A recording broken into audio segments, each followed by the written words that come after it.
People when this classic Bible teachings, motivation. It's for my people that don't get to see me. Trying to remind you who you are, just like in Romans 3. See me about to blow across the world, just like the day that's breezy. This motivation for the people, and this classic Bible teaching say, make this for my people that don't get to see me. Trying to remind you who you are, just like in Romans 3. See, we about to blow across the world, just like a day that's breezy. This motivation for the people, and this classic Bible teaching, motivation. Now, you can live in Texas and not have a good red meat blend. Texas Cowboy Dust is designed for steak and other red meats. It's out to be my most popular spice blend, made with onions, peppers, ground mushrooms, pink salt, and other spices. Texas Cowboy Dust also goes great with chicken, pork, vegetables, and adds a restaurant-quality sheen to gravies and sauces. Vanilla smoked sea salt seasoning is for seafood. The tarragon and fennel bring out the natural sweetness in seafood. I also use it in rice dishes, on yams, asparagus, blueberry pancakes, and believe it or not, chocolate chip cookies. Vanilla smoked sea salt adds a salty and savory component to sweet dishes that create a symphony for the tongue. I have in me the ability to make you a better you. So if you work hard, focus, stay on point, you can do anything. Trust me. We made this track to tell everybody they can follow their dreams.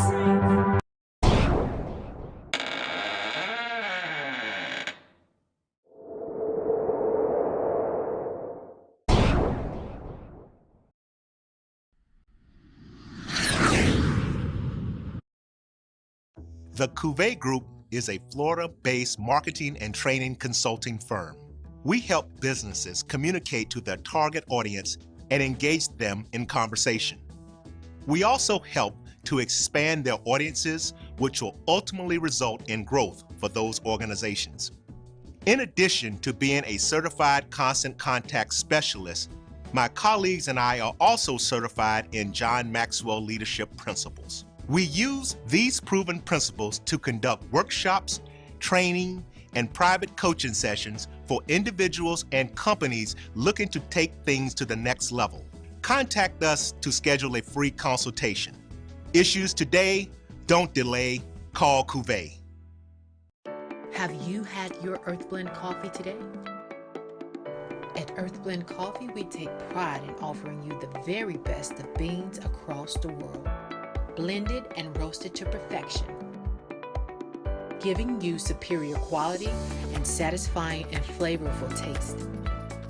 Experience the world in one cup with Earthblend Coffee.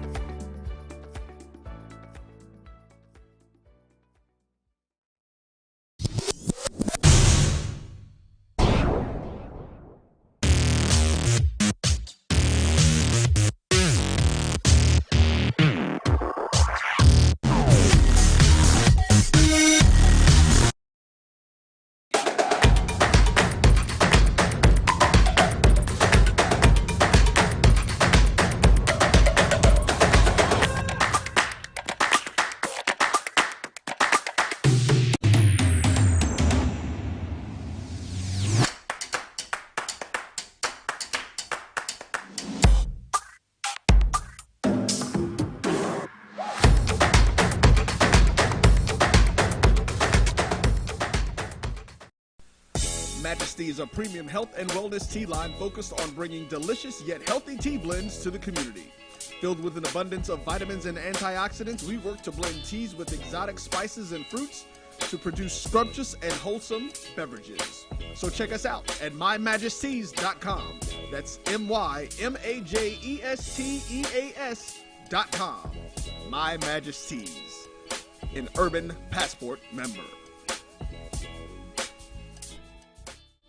Are you hungry for authentic Caribbean food? Like jerk chicken, oxtail, red snapper, shrimp, tofu, and rasta pasta? Well, find your way over to Mango's Caribbean Restaurant, 180 Auburn Avenue, right next to Royal Peacock in downtown Atlanta. Them belly full, but we hungry. Mango's Caribbean Restaurant, open daily from 11 a.m. to 10 p.m. And on Friday and Saturday, we're open till 4 a.m. Come to Mango's and put some spice in your life. Oh, we've got a good thing going. Mango's Caribbean Restaurant, 180 Auburn Avenue, right next to Royal Peacock. In downtown Atlanta. For more info or directions, call 404-698-3992. Or log on to mangoscaribbeanrestaurant.com. For instant coupons, text MANGOS to 313131. Tell your mama hungry, papa hungry, brother hungry. Mango's Caribbean Restaurant. Authentic Caribbean cuisines.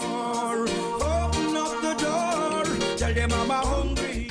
For my people that don't get to see me, trying to remind you who you are, just like in Romans 3. See, we about to blow across the world just like a day that's breezy. This motivation for the people and this classic Bible teaching say, hey, this for my people that don't get to see me, trying to remind you who you are, just like in Romans 3. See, we about to blow across the world just like a day that's breezy. This motivation for the people and this classic Bible teaching, hey, hey, hey, hey, hey, hey, hey, motivation. For my people that don't get to see me, trying to remind you who you are, just like in Romans 3. See, we about to blow across the world just like a day that's breezy. This motivation for the people and this classic Bible teaching say, hey, this for my people that don't get to see me, trying to remind you who you are, just like in Romans 3. See, we about to blow across the world just like a day that's breezy. This motivation for the people and this classic Bible teaching, hey, hey, hey, hey, hey, hey, motivation.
A pleasant good morning to everyone and welcome to another edition of the Carlos Brown Show, right here exclusively on the Black College Sports Network. Yours truly, Carlos Brown, special guest co-host Charles Edmond of the Alcorn State Radio Network for hour number one.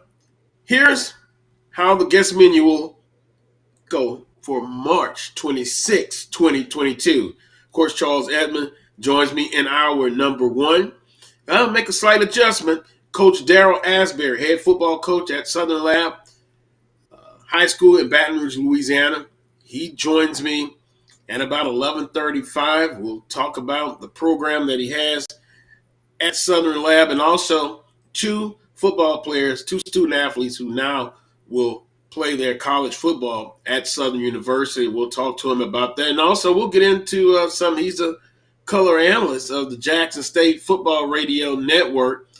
I'll get a little bit of Jackson State talk with Coach Darryl Asbury. Then in hour number two, Coach Van Pettaway joins the Carlos Brown Show. We'll be talking SWAC basketball, March Madness, and then also I want to get his take on the lower seeds playing very well. One being St. Peter's. Hey, although my bracket is shot to hell, I'm pulling for St. Peter's. They did something historic. The first 15th seed to make it to the final 8, and in one more win, they'll be in the final 4. Coach Pettaway joins me in hour number 2. And then last, Brandon B.J. Jones of Inside HBCU Football joins me to wrap up this week's edition of the Carlos Brown Show. Charles Edmond, good morning, sir. Good morning, Carlos. Blessed to be with you and blessed to be here. It's been a rough week. We experienced one of the 4 tornadoes in Vicksburg the other day and had some window damage and a little bit of structure damage, but glad to be here. It was a surreal experience, to say the least, and kind of scary, to be honest with you. And Charles, climate change, global warming, all of that, and growing up in Baton Rouge, Louisiana, you really didn't see that many tornadoes. But guess what? You see them now and more often. So I'm glad everyone made it all right in your household. Boy, it's a scary situation to go through that kind of inclement weather. Definitely for Very. sure.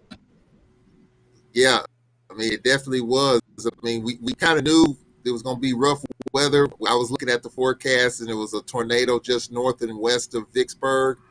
But then the wind picked up, and next thing you know, my office window blew out, my bedroom window blew out, and we went for cover. And I mean, it happens just that fast. And from what I understand, my neighbors were saying that one of the 4 tornadoes formed right down the street from where we live. And you can just see behind me trees down, trees all over the neighborhood. And we were lucky because some of our neighbors experienced significant roof damage.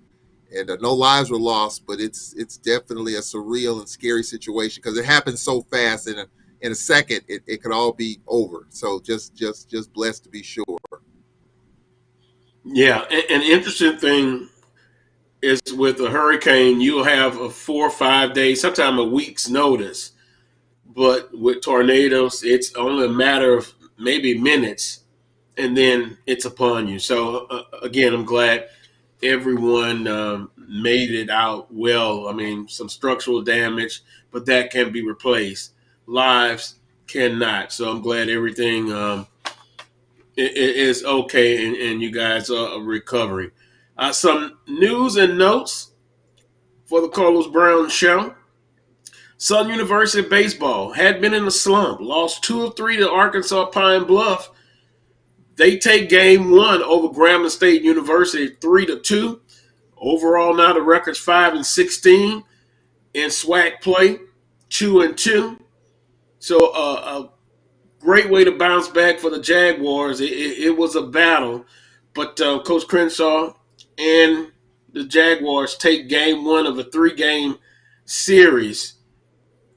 So it'll be interesting to see. I know a lot of the Southern fans, alumni, kind of concerned with the slow start, but a very tough non-conference schedule. But losing 2 out of 3 to Arkansas Pine Bluff, and then literally, I think, just me saying this, their backs against the wall in an early the first game of the second series of conference play. So the Jaguars over Grambling State 3-2.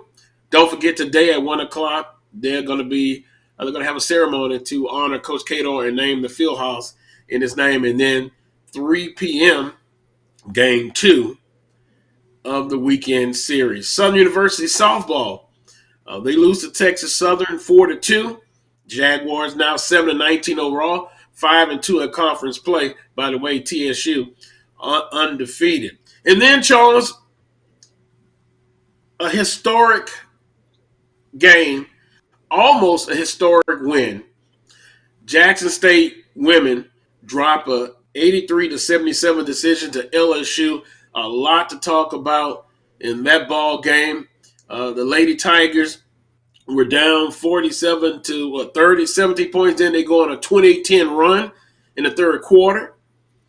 Then they take a 1-point lead into the fourth quarter. And, boy, they were just that close to getting the victory. But let me just say this. Couldn't have been prouder of Jackson State women's basketball. Coach Reed and that staff have done an outstanding job. And when you're down by 17, you can fold the 10 right there. But they start playing much better, start hitting their shots, and you go on a 28-10 run. And after the game coming off, you could see Coach Reed look disappointed, but guess what? Made not only the SWAC proud, Black college basketball on the women's side proud, and I could not have been prouder of Coach Reed and that staff and those young ladies. They did an outstanding job, Charles. They were just that close to having a historic win, but it still was historic in the way they were able to come back, and they played very well, and they are one of the premier basketball programs in the country. Yep, I echo those sentiments exactly. I mean, after being down 17, they were up 10, I believe, with 4 minutes or 5 minutes left. And I was doing the baseball game at the time, and I said on the air, the number's 2. You get 2 defensive stops with a 10-point lead, and you get 2 buckets adding to that 10-point lead, you probably win the game. And LSU just cut into it, and they cut into it, and unfortunately, they went on that run, and they came up short. I mean, yes, it was historic. It was terrific. I was proud of Jackson State, proud of the SWAC, and I think that's the closest that we've been. A women's team has come to winning an NCAA tournament game in that particular situation, and they had the team to do it. We talked about it last week. Amisha Williams Holiday stayed out of foul trouble. They knocked down shots. They got out and ran. I mean, they clearly had LSU on their heels, and clearly Coach Reed was fighting for a team. She got a tech, and you know how that goes, the parade to the free throw line and all of that. So clearly they were right there on the cusp. They came up short. We were all disappointed. But I was really, really proud of the comments that she made after the game, and I think that made the rounds on social media. I 100% agree with what she said. We've been knocking on the wall for a long time. Now it's time to kick down the wall. And I think what she meant by that is it's time for us to start winning some of these games. That's one that was clearly in their pocket to win. They didn't. And it's time for us to get over that hump and win those type of games. It's tough, but I think that it's doable. And I think with the team that she had this year was a possibility. And next year she has Coach Sanders' daughter coming in. She has a pretty good recruiting class coming in. So Jackson State, even though they lost a lot, Amisha Williams Holiday played her last game. I think she clearly's got some bigs to be able to kind of make up for that a little bit. And so Jackson State will be back. There's no question about that. But I think what she said is, it's time for us to, the moral victories are great. The pats on the back are great. Good game. That's great. But now it's time for us to start winning some of these games. In my opinion, that's what I got out of it. And, hopefully at some point in time, we will get over that hump and we will, as far as the women are concerned, win some of those games. Now, it's interesting. She also talked about the culture and playing for HBCUs. And what I like, if you could maybe look back at this program and the success that it's had so far, she made some comments, Coach Reed, about, when they played Baylor and they lost. And she kind of built the program after that loss, what she needed, more post players. She continuously gets the post players in, 6'2" and above. So she had a blueprint, and she followed that blueprint to a T. And you have to give kudos. I love when Southern University goes against Jackson State, and no matter what sport it is, but hey, you got to give credit where credit's due. And you and Coach Pettaway talked about last week that Jackson State had a good chance to be in this ball game. My exact words was, it's going to be very tough. So maybe you guys saw something that I didn't, but they were able to go in and just represent themselves well and the conference. Now, with all of that being said, you said JSU will be back. Now, that there, with much success, Coach Reed, and I know on social media, I was reading an article this morning, the University of Georgia, women's basketball, Ole Miss. Let me just say this. I hope Coach Reed continues to stay at Jackson State, but she's going to have some opportunities now. When you're successful in the way she's built, she's built that program. She has now caught the attention of athletic directors and presidents all across the country. And so now you're going to see her name mentioned when there's openings. I hope she stays, but at Jackson State. If she decides not to, I will still support and follow her because she has done an incredible job. So, Charles, all I have to say this. her name, every time there's an opening, she's a hot commodity now. Her name will be mentioned for every openings that'll come up, shortly. And it's not a surprise either. I mean, because of the tremendous success that she has had. So with that comes, people are going to be knocking down your door. People are going to be talking to Ashley Robinson about wanting to talk to her. And the question is, what can or what will Jackson State do to keep her?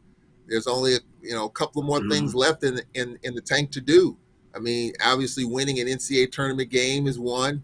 Obviously, they can give her another contract, a new contract with a boatload of money and a boatload of money for a program and a boatload of money for her assistants. You always talk about assistants. So I think that's the next step. And, look, if a SEC program comes after her and they want her, they're gonna open the vault to get her. And I don't know what more Jackson State can do to keep her. I'm sure Ashley Robinson and President Hudson want to keep her, but we all know that it's just the nature of the business. When the Power Five comes after you, they're gonna bring it back up the Brinks truck and do whatever they can to get you if that is the case. So I think for Jackson State, the only thing left is to win a tournament game in the NCAA tournament. They almost did that last week. But I'm not surprised at all that her name has come up. Even Coach Mulkey even mentioned it, that, hey, she could be gone to another place. I don't know if she said that tongue-in-cheek. I do think she was serious about it. Well, I'm not surprised. It's just a question, one, what can Jackson State do to keep her? And if the offer is just too good to pass up, she's going to take it. Hasn't happened as of yet, but you never know. Yeah, well, and let's just be honest. I think you said it. If a Power 5 school comes, they can open up the bank to get her. And I don't know how much Jackson State, they can only do as much as they can as far as, adding a salary increase, an extension.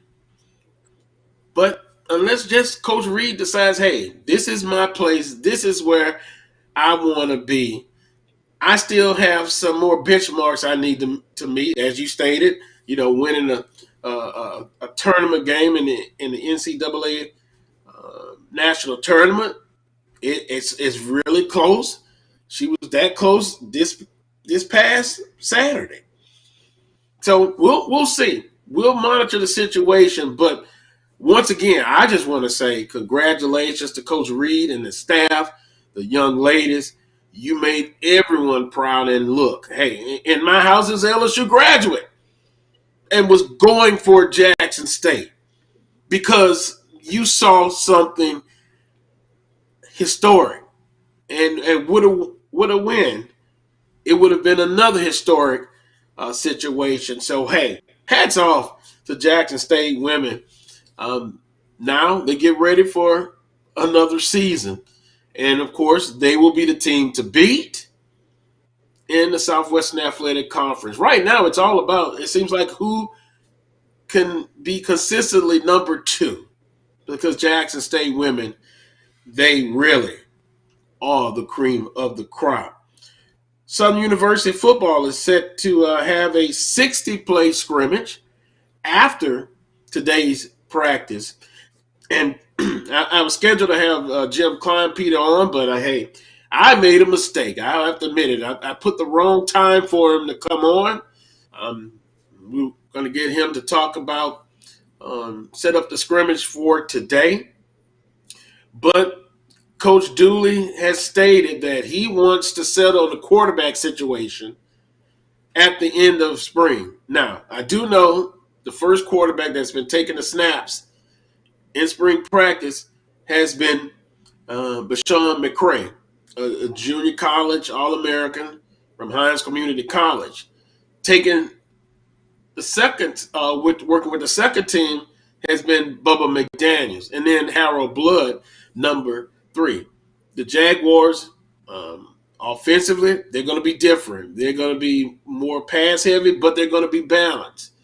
Under Coach Odoms, under Coach Rollins, it was a run first, then pass second. So you can see from some of the footage that has been released, it's up-tempo. They're really up-tempo, and the quarterback, as Coach Dooley said, in this offense is not to manage the game, but to make plays. And they run a lot of RPOs, excuse me. So they're going to have a 60-play scrimmage. And then the following, or their next scrimmage, he wants to have just a full game scrimmage. Also, some other news and notes, Jordan Lewis, who was injured on and off last season, the Buchanan Award winner for the spring, didn't have a very good fall season because of that and some other issues. Coach Dooley says he has done everything they've asked of him, and he has really been looking good. And Coach Dooley, interesting, wants to have Jordan Lewis up to 225 pounds, Charles, for this upcoming season. And then from a secondary standpoint, he's very pleased. They brought in a lot of kids from the transfer portal. Quality depth is what they're looking for at defensive line. Linebackers, I think they're pleased so far. They still have a long ways to go, but the spring is just for that. I still believe a lot of championships are built in the spring. But, Charles, a lot of the teams in the conferences, if they have not started the spring session, they're getting ready to. Yeah, Alcorn started theirs on Thursday. And actually the spring schedule was released early in the week. We had some bad weather early in the week. The schedule was accelerated the last couple of days. As a matter of fact, I was out there this morning, and it's very loud, very boisterous, and very much up-tempo. From what I can see, Fred McNair is animated. Fred McNair is in it. He wants to get his program back to where they belong, and he's starting from day one in camp because we came up short last year, wasn't up to the expectations for various reasons. But Fred McNair's all in it as far as the spring is concerned. He's all over the place. And I think clearly, in years past, you can kind of see it's business as usual. It's just going about our business. But there's so much that has changed. We've got the quarterback position still up for grabs. We got a new defensive coordinator, Cedric Thomas, who was at Alcorn before. Cedric Thomas was the head coach at UAPB for a short period of time, coming back home before he went to USM. Then was on the JUCO circuit. Now he's back as defensive coordinator. He's got some new defensive coaches that he's got to try to work in. So there's a lot of moving pieces in this Braves program, Carlos. A lot of things to put together. So there's no time to waste. Got to find a quarterback, got to find a backup, got to get the defensive schemes there with Coach Thomas.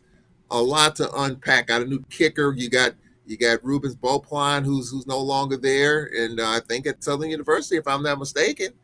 So I think that's correct, Charles. Yeah. I mean, so there's a lot of work to be done with this Braves program, but I have no doubt that Fred McNair can get it done and figure it out in this time frame here in the spring. We just started in the last few days, but a lot of work to do. Charles, I was talking to someone this past week, and we're talking about Alcorn State and Coach McNair and the success he's had, but no one is really talking about Alcorn. But I'm always looking at Alcorn. I got one eye on Southern, one eye on Alcorn, and I understand. I think he wants to. It wasn't acceptable last year, and he wants to get in. And you mentioned that he's fiery and he's on. You know what?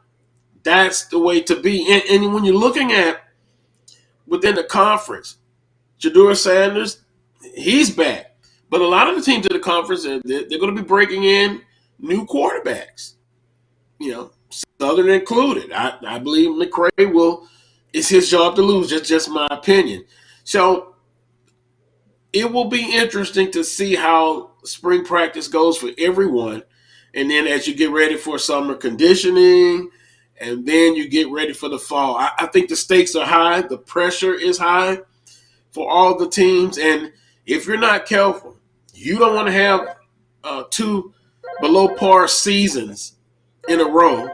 Then you'll have the alumni, and then you'll have the director of athletics and the people of influence looking at you from a critical aspect. So, with that being said, Southern University set to have a 60-play scrimmage.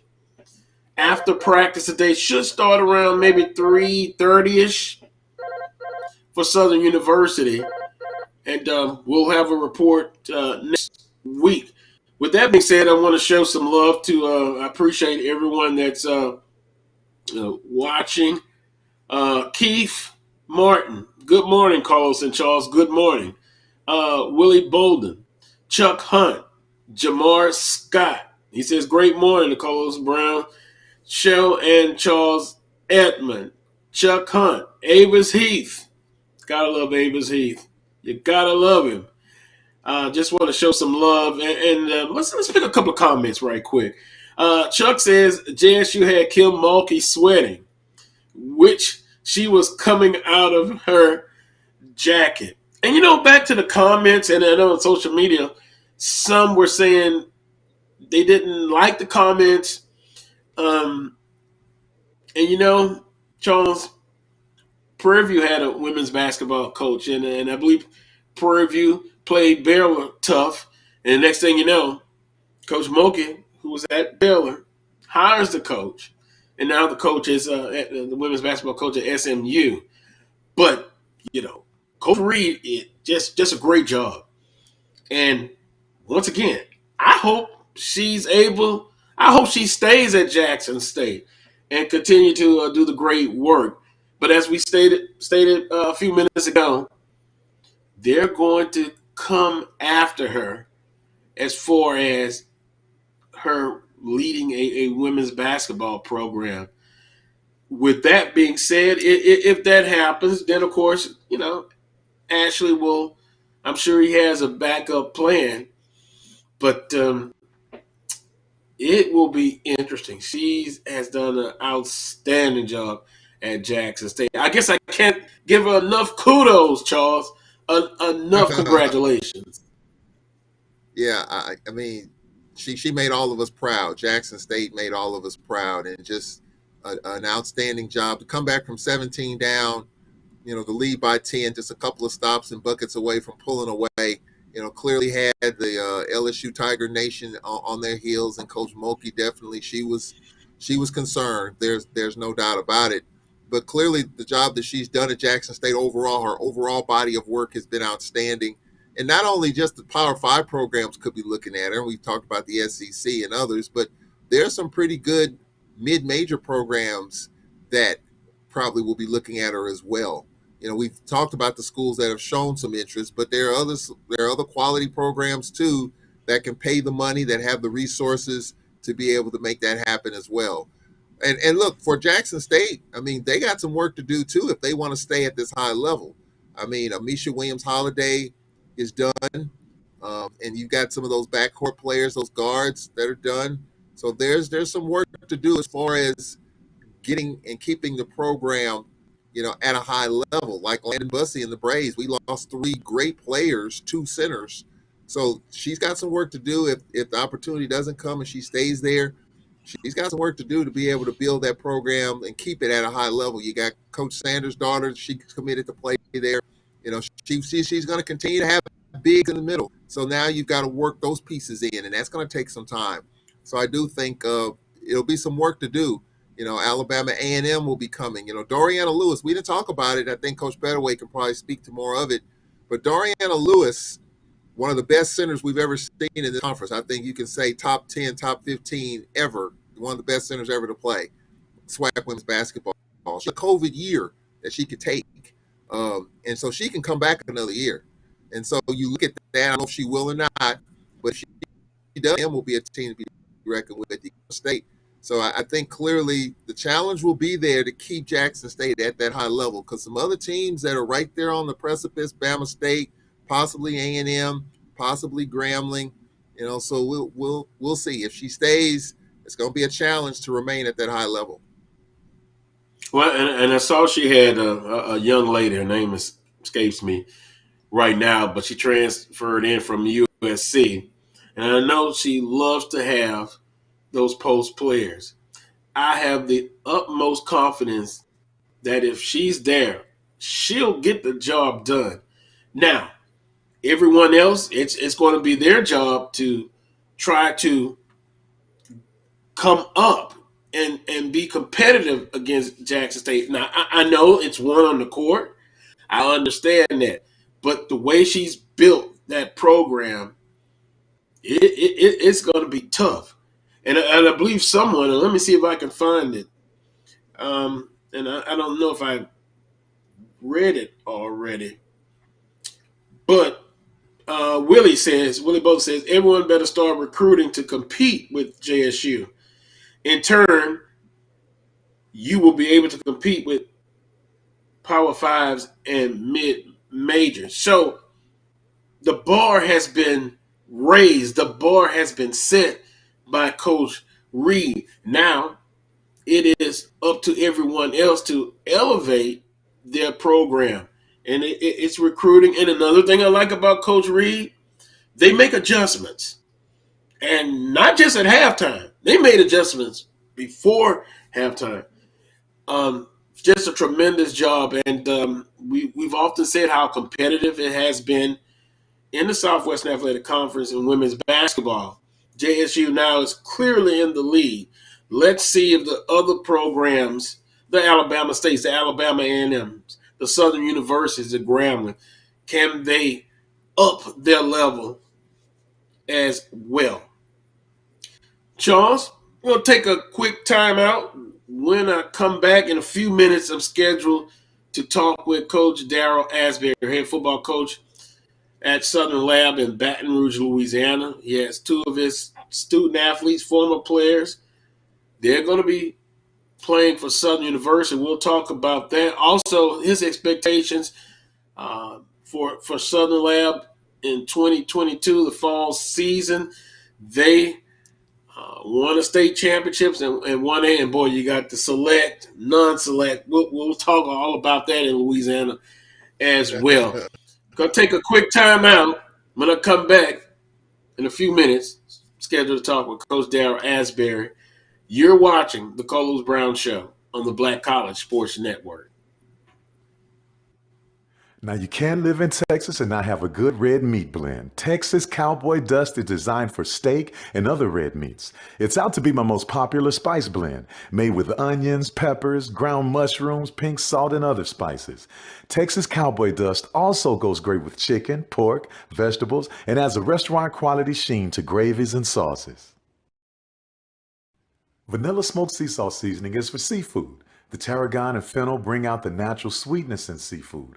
I also use it in rice dishes, on yams, asparagus, blueberry pancakes, and believe it or not, chocolate chip cookies. Vanilla smoked sea salt adds a salty and savory component to sweet dishes that create a symphony for the tongue. I have in me the ability to make you a better you. So if you work hard, focus, stay on point, you can do anything. Trust me. We made this track to tell everybody they can follow their dreams.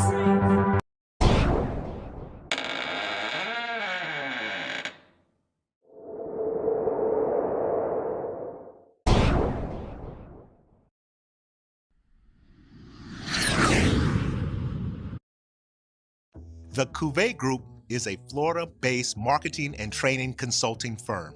We help businesses communicate to their target audience and engage them in conversation. We also help to expand their audiences, which will ultimately result in growth for those organizations. In addition to being a certified constant contact specialist, my colleagues and I are also certified in John Maxwell Leadership Principles. We use these proven principles to conduct workshops, training, and private coaching sessions for individuals and companies looking to take things to the next level. Contact us to schedule a free consultation. Issues today, don't delay, call Cuvée. Have you had your Earth Blend coffee today? At Earth Blend Coffee, we take pride in offering you the very best of beans across the world, blended and roasted to perfection, giving you superior quality and satisfying and flavorful taste. Experience the world in one cup with Earth Blend Coffee.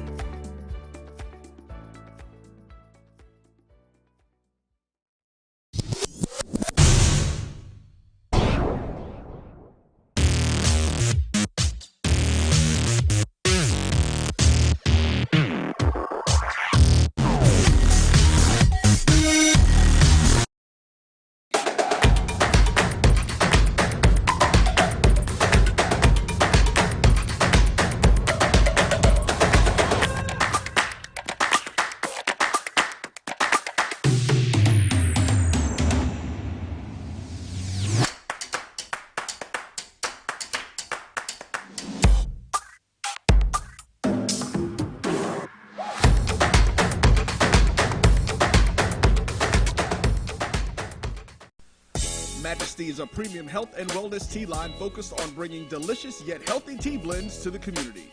Filled with an abundance of vitamins and antioxidants, we work to blend teas with exotic spices and fruits to produce scrumptious and wholesome beverages. So check us out at mymajesties.com. That's MyMajesties.com. My Majesties, an Urban Passport member. Are you hungry for authentic Caribbean food? Like jerk chicken, oxtail, red snapper, shrimp, Tofu and Rasta pasta? Well, find your way over to Mango's Caribbean Restaurant, 180 Auburn Avenue, right next to Royal Peacock in downtown Atlanta. Them belly full, but we hungry. Mango's Caribbean Restaurant, open daily from 11 a.m. to 10 p.m. And on Friday and Saturday, we're open till 4 a.m. Come to Mango's and put some spice in your life. So we've got a good thing going. Mango's Caribbean Restaurant, 180 Auburn Avenue, right next to Royal Peacock in downtown Atlanta. For more info or directions, call 404-698-3992 or log on to mangoscaribbeanrestaurant.com. For instant coupons, text MANGOS to 313131. Tell your mama hungry, papa hungry, brother hungry. Mango's Caribbean Restaurant, authentic Caribbean cuisines. Open up the door, tell them mama hungry. For my people that don't get to see me, trying to remind you who you are, just like in Romans 3. See, we about to blow across the world just like a day that's breezy. This motivation for the people and this classic Bible teaching say, make this for my people that don't get to see me, trying to remind you who you are, just like in Romans 3. See, we about to blow across the world just like a day that's breezy. This motivation for the people and this classic Bible teaching, hey, hey, hey, hey, hey, hey, hey, motivation. For my people that don't get to see me, trying to remind you who you are, just like in Romans 3. See, we about to blow across the world just like a day that's breezy. This motivation for the people and this classic Bible teaching say, make this for my people that don't get to see me, trying to remind you who you are, just like in Romans 3. See, we about to blow across the world just like a day that's breezy. This motivation for the people and this classic Bible teaching, hey, hey, hey, hey, hey, hey, motivation. Now, you can live in Texas and not have a good red meat blend. Texas Cowboy Dust is designed for steak and other red meats. It's out to be my most popular spice blend, made with onions, peppers, ground mushrooms, pink salt, and other spices. Texas Cowboy Dust also goes great with chicken, pork, vegetables, and adds a restaurant-quality sheen to gravies and sauces. Vanilla smoked sea salt seasoning is for seafood. The tarragon and fennel bring out the natural sweetness in seafood. I also use it in rice dishes, on yams, asparagus, blueberry pancakes, and believe it or not, chocolate chip cookies. Vanilla smoked sea salt adds a salty and savory component to sweet dishes that create a symphony for the tongue. I have in me the ability to make you a better you.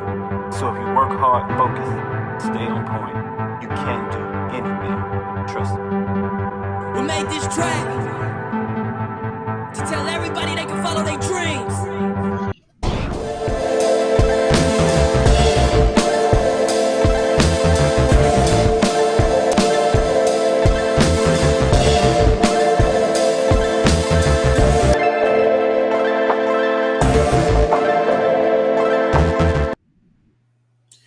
Welcome back to this week's edition of the Coles Brown Show, right here on the Black College Sports Network. I'm solo right now, still trying to transition to a couple of guests. Jim Kleinpeter, who was scheduled to join me. Then during the break, he says he was able to join me. Hopefully we'll be able to get him on, as well as Coach Darryl Asbury. And hopefully we'll get Charles Edmond back here on the Coles Brown Show. Let me switch a little bit to Southwestern Athletic Conference and SWAC baseball. Right now in the standings, and it's still early. It's still early. Bethune-Cookman leading the Eastern Division. They're undefeated. They swept Jackson State last weekend. Then Alabama State, who hosted FAMU,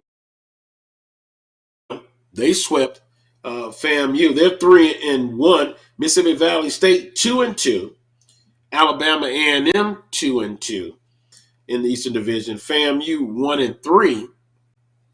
And then Jackson State 0-4. Jackson State is on the road again at Alabama A&M.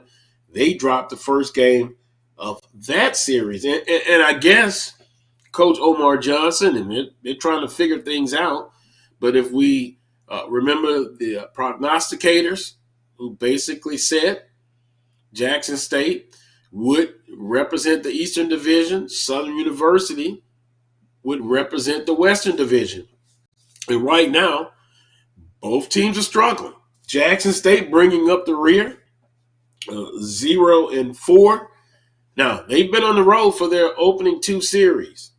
But Bethune-Cookman right now, got a chance to see them against, LSU in a non-conference series. Right now, they're leading the Eastern Division, 4-0, Alabama State 3-1. But again, it's still early, and you still have a long conference season ahead of you. Now, in the Western Division, Texas Southern leading the Western Division, 4-0 in conference play. Then Prairie View A&M 2-2, Grambling State 2-2, Southern University 2-2, Arkansas Pine Bluff 2-3, and Alcorn State 0-4. If we're able to get Charles Edmond back on, he talked about Alcorn State baseball, a new coach, getting a late start, and Texas Southern basically, wow. Last weekend, they put up some runs, and it's a tough situation. And I remember last week talking about Alcorn State goal is to get better. Every time they go out and participate to get better. But, Charles, it was tough in Lorman last week for Alcorn State, but they're 0-4. But what I was saying was Jackson State, 0-4, Bethune-Cookman 4-0, and Texas Southern 4-0. It's still early in the SWAC conference baseball race, but boy, Jackson State struggling. We expected Alcorn State to struggle. And the Western Division, you got a lot of teams right in the middle of the pack so far. What are your thoughts on this early SWAC baseball season? Well, I'm going to start with the Braves because I've been reading on social media. Some of our fans are getting a little impatient with the high-scoring, one-sided, lopsided scores. And I did an interview with Coach Williams when he first arrived his first week, and I'm gonna repost that interview. But just to summarize his situation, first of all, he was hired in August, okay, right before students came back on campus. So it was a late hire for the baseball cycle. All right, when he arrived and he assessed the program and he had players show up that played on the team last year, he had 15 players. He didn't have a catcher. And so he's got a few more than that now as we're into the season. But he has basically two catchers, and you got a lot of guys playing out of position right now. You got outfielders pitching. You got pitchers that are outfielders. Heck, even he asked me if I had any eligibility left. I'm 54 years old. I mean, of course, he said that in tongue in cheek, but wow. He looked at me and said, "You got any more eligibility left?" And he said that after the game last week. So I think if fans just kind of step back a little bit and take the time to understand what he's going through right now, it's brutal, it's rough, it's tough. I've never been involved in a 32-1 game. And I talked with Mike Robb last week, and he sympathizes with what Coach Williams is going through. He claims that his first year at Prairie View, he was going through exactly the same thing. You know, you come in late, you're hired late in the process, and you only got a handful of players, and you got to build it. So he went through the same brutal deal that what Coach Williams is going through right now. But I will say this about Coach Williams and talking about the Texas Southern series. He wants you to play the game the right way. He didn't particularly care about how the game got out of hand and folks were still trying to steal bases last week. You know, I think that part of it, the gamesmanship of it, he didn't particularly care for. I mean, when it's 20-1, when it's 15-1, You don't necessarily have to go through all that. And so he didn't appreciate that. Um, and I get it. You're up big, and you're putting in players in the game that normally don't play, and when you're winning that big, and they want to make a splash. I get all that, but there's a gamesmanship to it. There are some written rules that Coach Williams talked about. He's frustrated, but he wants his team to play the game the right way. He wants the hustle to still be there. He wants you to give it all you got for 27 outs, despite the score. And I know that's tough to do. So that's just how he is.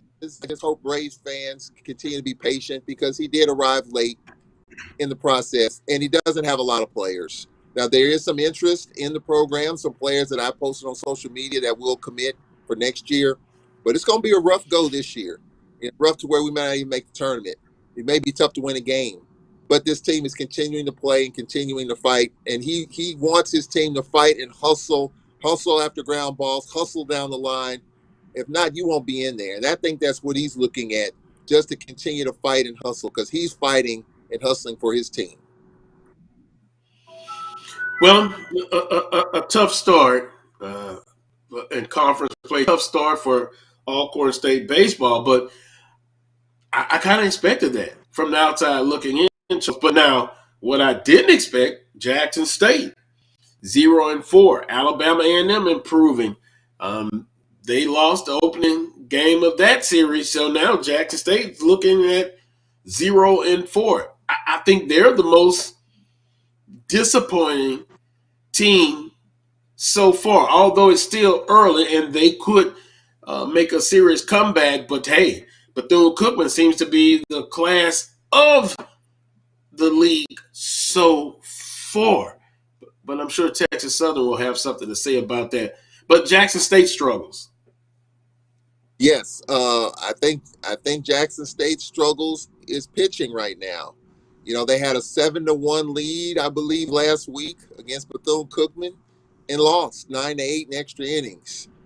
And Jackson State can score as many runs as they want to score. They've got enough hitting to be able to get it done.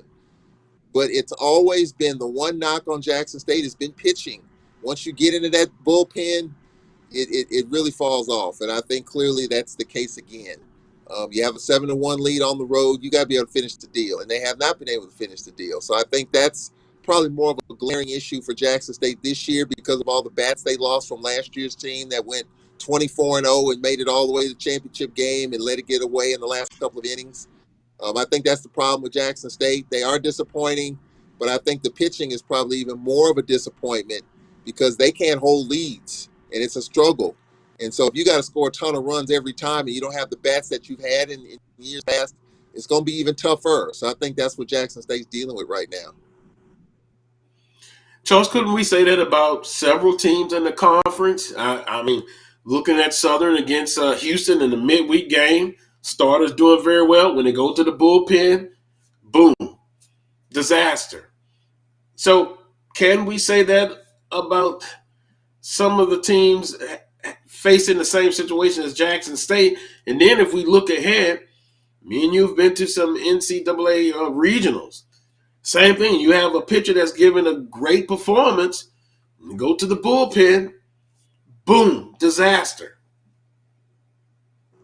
I'm not going to say that about every team. I think for Jackson State, it's, to me, and I look at a team like Alabama State, for example. Alabama State is a team that's not going to score a ton of runs. They may score 4 or 5. They're going to win 5-3 because their starters are good, their middle relief is good, and their bullpen will close the door.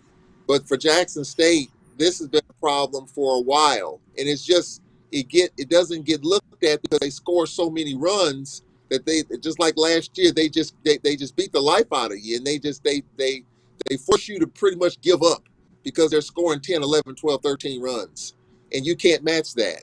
So therefore, you can get away with keeping your pitchers in because you know that you got enough bats to be able to score as many runs as you need. But this year it's kind of different. This year, they might not have the bats, and then the pitching is kind of the same.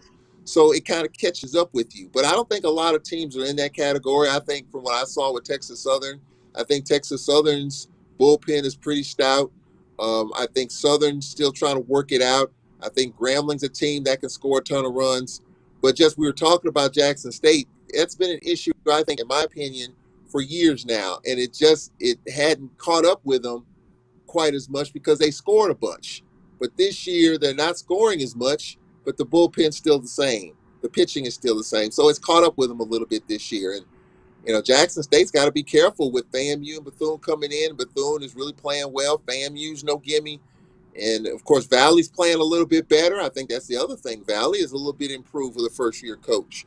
So Jackson State better get it going. State's not going to be a pushover. Jackson State better be careful because they can go from what they were last year to maybe not even making the tournament. And they've lost 4 in a row. And I can't remember the last time they've lost 4 conference games in a row. Well, they get an opportunity to try to win the series. But to do that, talk about Jack State, they've got to win today, and then they've got to win Sunday. Ralph says pitching is a problem in the Southwestern Athletic Conference. And, what's the saying? Quality versus quantity. I think you got to have a little bit of both. And I think with Jackson State, they'll have an opportunity to kind of try to fix that problem. But again, I've seen Southern in a couple of games this year. I mean, when they go to the bullpen, it has not been kind to Southern University. They've had some leads. And then also, once again, I go back, not to get ahead of myself, but when you get into regional play, unless that pitcher can give you 6, 7, 8 strong innings, when you go to the bullpen, that has to be developed. And I've just seen that over the years. You're more of a baseball guru than me, Charles, but I'm just looking ahead. I know we are talking specifically about Jackson State, but I still think you can go. Not every team in this conference, but some teams in this conference, they have to develop and get the best that they can out of their bullpen. Because sometimes your starter may not have it. Sometimes an injury. I was watching a baseball game the other day, a terrific starter, he had an injury. They went to the bullpen. They did not get the quality pitching as they went into the bullpen. But I just think overall, in a basic generic terms, I think the bullpen, I would love to have a very good bullpen that I can rely on to come in to give me some, 2 or 3 innings. Let me ask you this, Charles. In your opinion, if you have a starter, and I've seen it over the years, I've seen starters go 6, 7, 8 innings. What do you think most coaches try to get out of their starting pitchers? How many innings? 6.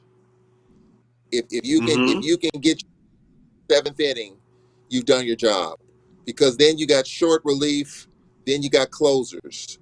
So if you can give your team 6 good innings, you've done your job.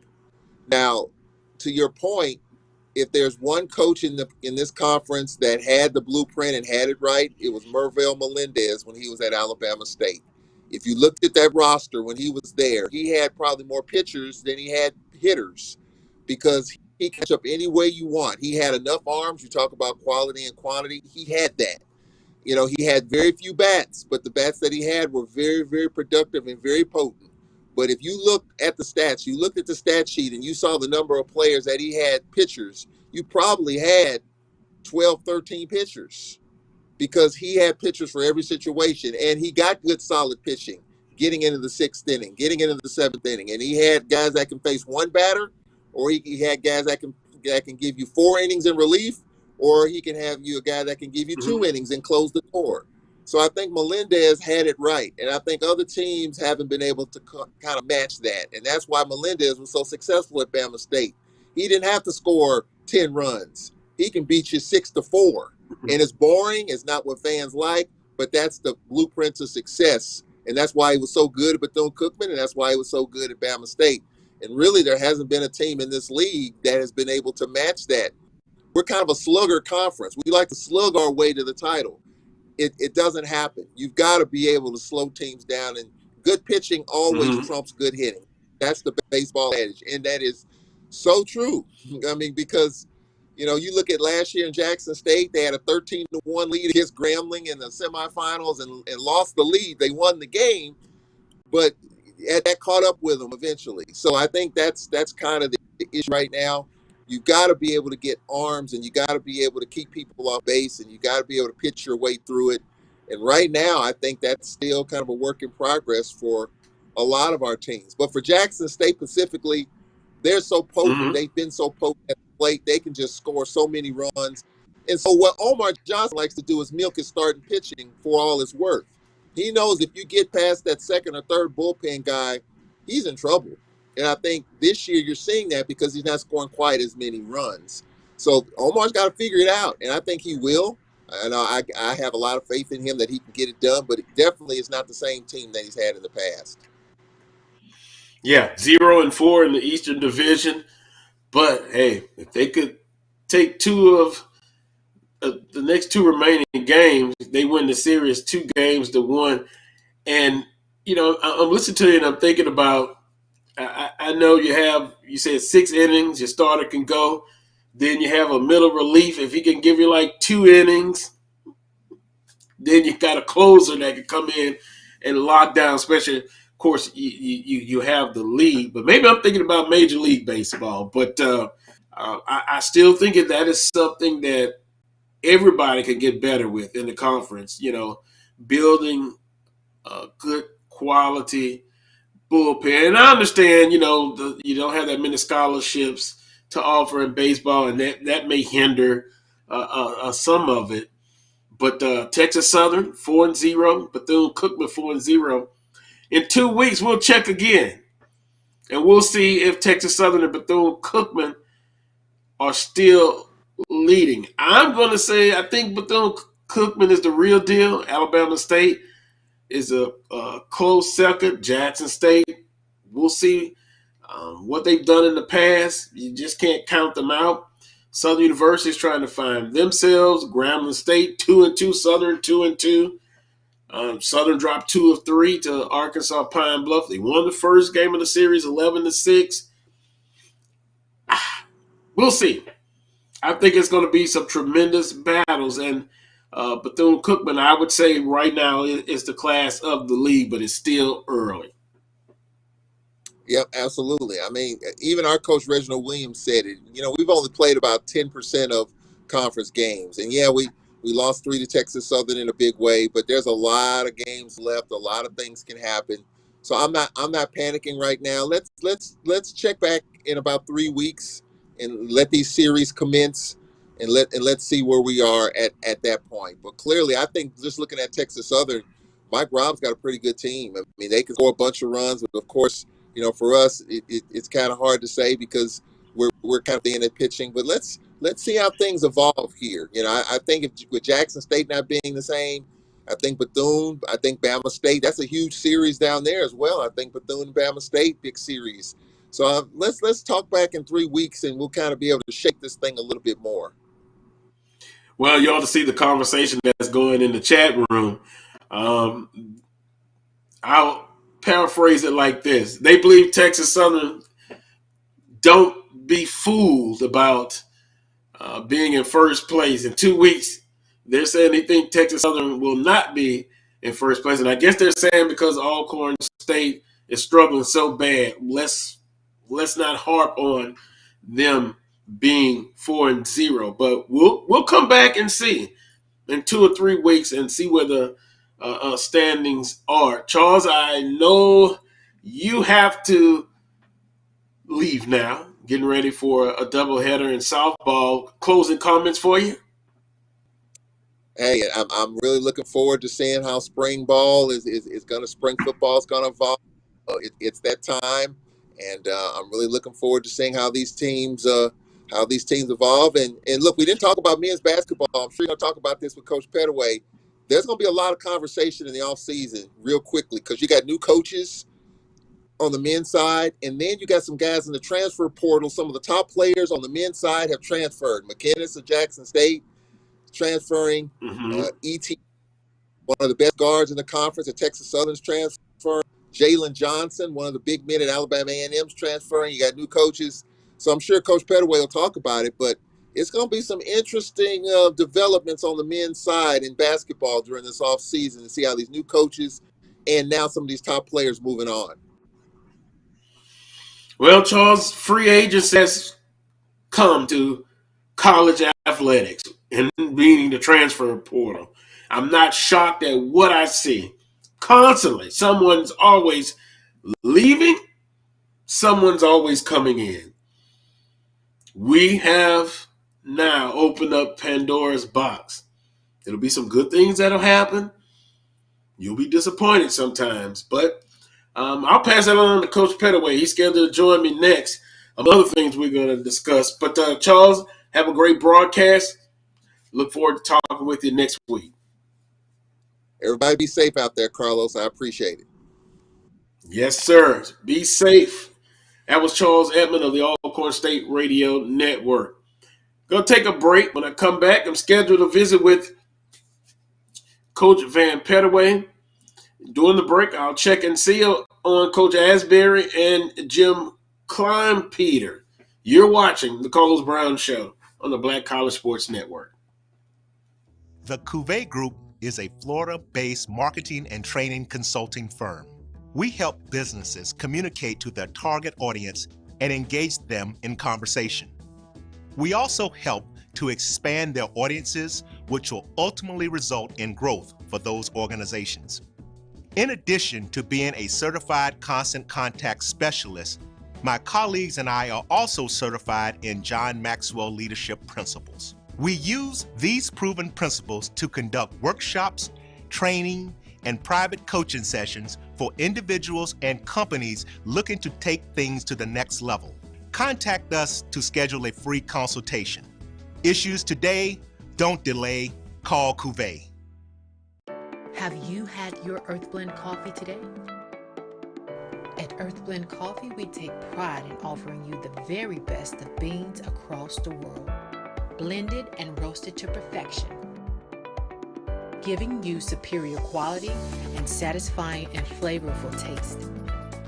Experience the world in one cup with Earth Blend Coffee.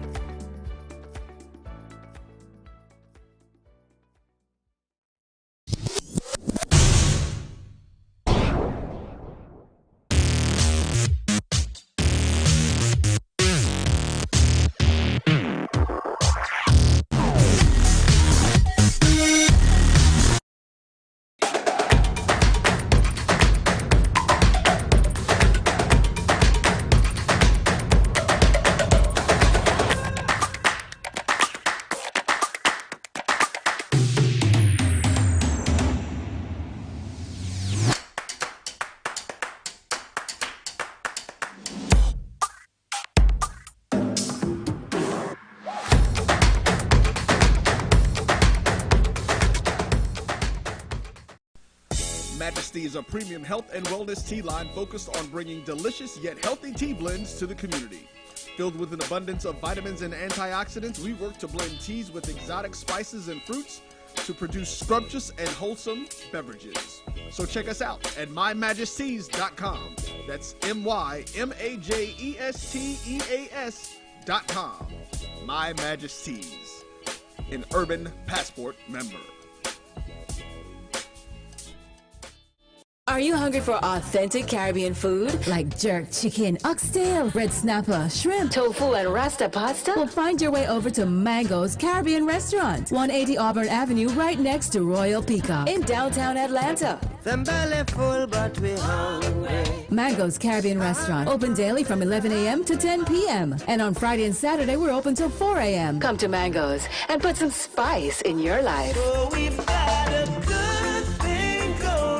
Mango's Caribbean Restaurant, 180 Auburn Avenue, right next to Royal Peacock in downtown Atlanta. For more info or directions, call 404-698-3992 or log on to mangoscaribbeanrestaurant.com. For instant coupons, text MANGOS to 313131. Tell your mama hungry, papa hungry, brother hungry. Mango's Caribbean Restaurant, authentic Caribbean cuisines. Open up the door, tell them mama hungry.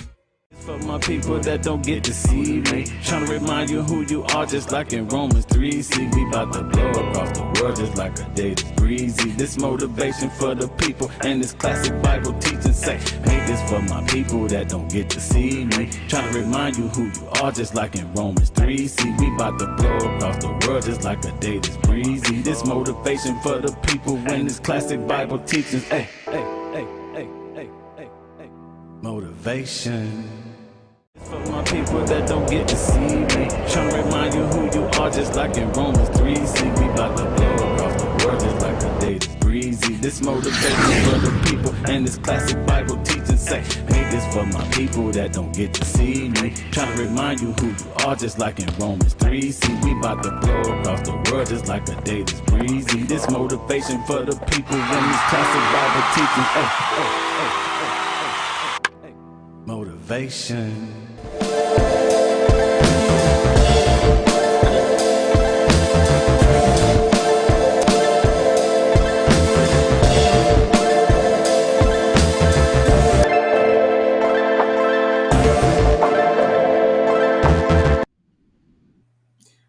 Welcome back to this week's edition of the Coles Brown Show, right here on the Black College Sports Network. Now 12:08 at Central Standard Time.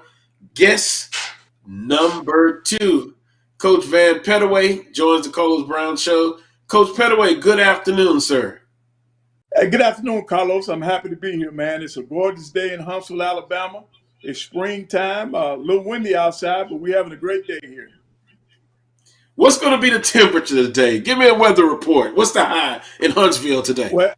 Well, for us, we'll get up in about 65. That's the best we're going to do today. How would you like 72? Oh, yeah, I would love that. I bet you that's what you got down there in Louisiana. That's right, Coach.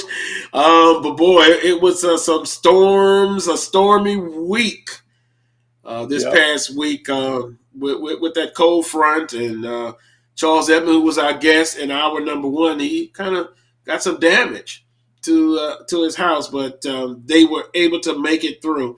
And that's the great thing. You can replace the material things, but you cannot replace the life. But yeah, 72 degrees here, Coach. A lot to talk about with you. We're gonna work hard today. First and foremost, Jackson State win. Lost to LSU 83-77. But your thoughts on Jackson State women, Coach Reed, and that staff and players? I really enjoyed watching that team play this year.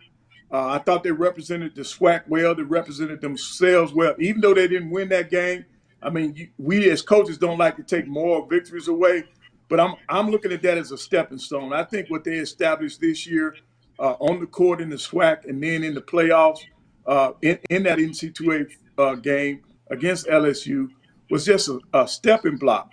I was real proud of them. I thought Maya Crump played an outstanding basketball game. Amisha Williams Holiday, I thought she was strong with a double-double. Luckett played a good game. And then also Deja Rogan, she had a great game. So, their players played. I thought they had the momentum, to have LSU on the ropes, a 10-point lead in the fourth quarter. I thought they played tremendous basketball. Coach Reed and her staff, they did an outstanding job all year long. And I honestly believe that they represented the SWAC real well, even though we didn't win that ball game. And I'm proud of them. And I look forward to the future. And I hope Jackson State does the right thing to make sure that they do what they need to do to keep Coach Reed there. Well, Coach, I'm going to come back to that in my notes because she is a hot commodity right now. Back specifically to the game, I said in hour number 1, Coach Reed and that staff, they make adjustments pretty much on the fly. They make adjustments at halftime, but to be down 47-30 and then go on a 28-10 run, in most cases, some teams, that would have been it, down by 17, but they were able to come back and take a 1-point lead going to the fourth, then up by 10, and they were that close. Leaving off the court, looking at her facial expression, Coach Reed, she seemed disappointed, but that was the face of a warrior. Right. And that staff and the crowd gave them a standing ovation because they did a great job. Now, with that being said, she is a hot commodity. I read this morning that her name is mentioned with the University of Georgia. I know there was some talk about Ole Miss. And I was talking to some Jackson State alums a couple of days ago. And their thing was Ashley's going to do whatever it takes. Ashley Robinson, the director of athletics at JSU, to get it done. But, Coach, how do you go? And let me say this, Coach. I hope she stays because I think she still has some other benchmarks. One in particular being that to win a tournament game. She was that close. And then, Coach, she talked about the blueprint after losing to Baylor. And I think they lost 101 to 51 or something like that. She went in and built or rebuilt or added to her team after that defeat. And, boy, they're so close, Coach. Right. She has an awesome program, not just a team, because, when you look at what she did back-to-back in the SWAC the last 2 years, that lets you know that, they still got some more growing to do. She in it for the long haul. I know her name has been mentioned in the Georgia. Georgia just announced they did hire somebody from, I think the young lady was at UCF, school out of Florida. So her name was in the pot for that, but I don't think she did not get the Georgia job. But there'll be other people that'll be knocking on her door because they see what she's done. They see how she has built a program, and she's going to make someone proud. And I just hope for the conference sake that it's still at Jackson State because she's done a remarkable job. And when you talk about them being down by 17, she got up, she got the tech, she let her players know that she was fighting for them. And once those players saw that she took that tech for the team, man, they marched on. That's when they went on that 22-10 run. So she has shown that she knows what to do. Her and her staff, they are doing an excellent job, and I hope they stay together. She can keep that staff together. She's got a good nucleus coming back. Yeah, they're gonna miss Williams Holiday, but they got some good players on that team. And from what I understand, they got a terrific young lady sitting out. So I think Jackson State women's basketball program will be back, and I know Coach Ashley will do what's necessary to keep her in that blue and white for Jackson State. Coach, which is most important? A salary increase, an extension, or both, and then see some other perks that you could add in there? Both. Anytime that you can improve yourself and your staff, you want to do that. So whatever you can get to improve your situation as a coach and for your staff, I think you want to do that. Well, and that's in terms of length on your contract and monetary value or things for perks for the program. So that's a win-win situation. So you want both of those. And I think Ashley Robinson has proven that he's one of the forward-thinking people in this league. So I think he'll do the right thing. He'll do what it takes to keep her there. And I think she wants to be there in the first place. I think that's what's important. She wants to be there. Yeah, and I understand that. Like I said, I hope she continues to be at Jackson State as long as she wants to be there. Right. And then as far as the staff, and a lot of times we don't talk about the assistants, and for a good quality staff, when you were in the Southwestern Athletic Conference, it's the head coach, associate head coach. How many assistants is necessary to be successful? Give me a number. Well, they need a full staff. You want to have your 3 assistants and a graduate, and then now they're going to an operational person. You need a full staff. Unfortunately for me now, I only had the most I've ever had was 2 paid coaches. Anybody else? Well, that's old school. Right. Yeah, that was old school. But need a full staff because there's so many different things that goes on to have a good basketball program. You need the help. And then here we are in the SWAC talking about having a full staff.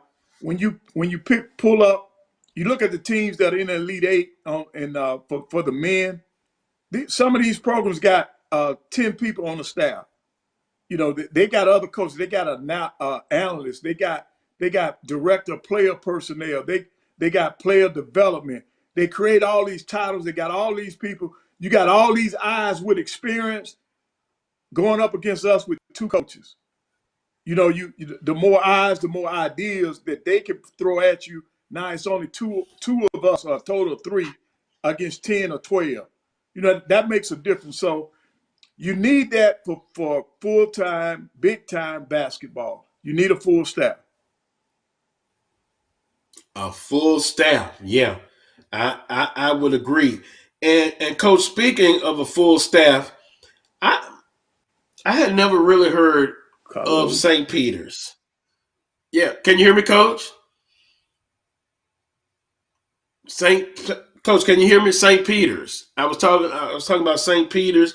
I had never heard of them, and now a 15 seed, then the Elite Eight with a chance to make it to the Final Four. March Madness, really? That's what it is. That's the nickname, March Madness. We're seeing so many lower seeds doing very well. Coach, why do you think this is happening now? Well, parity. You got parity. You know, the big schools can't sit on all the players now, and there are a lot of reasons for the parity. Number one, I think it's because of the portal, kids being able to have more choices.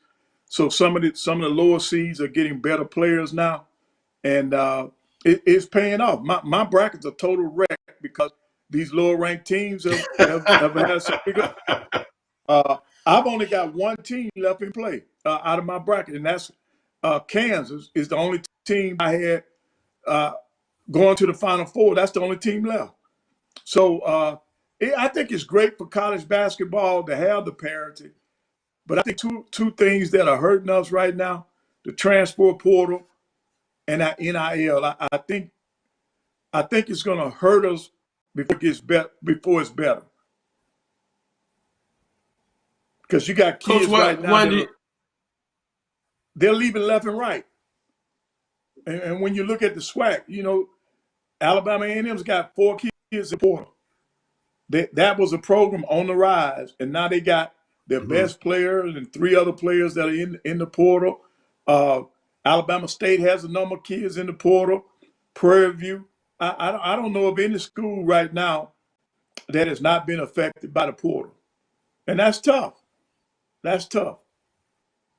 Wow. Because you spend time to work with these kids. Yep. You work with these kids, and then for whatever reason, they decide at the end of the season that they want to test the waters. All it is free agency. It's free agency without the big time contract. That's all it is. Yeah, that's kind of the way I turned it in our number 1, and it's going to be a lot of coming and goings. Back to the NIL. You said it's going to hurt in the transfer portal for HBCUs, and I know some universities are working on having a program. Is it a case of the haves and the have-nots, or is it a case where HBCUs, if they organize right and they do it in the right way, they'll have an opportunity to elevate that particular program? Or is it going to be too tough if you're trying to compare them going against Power Fives?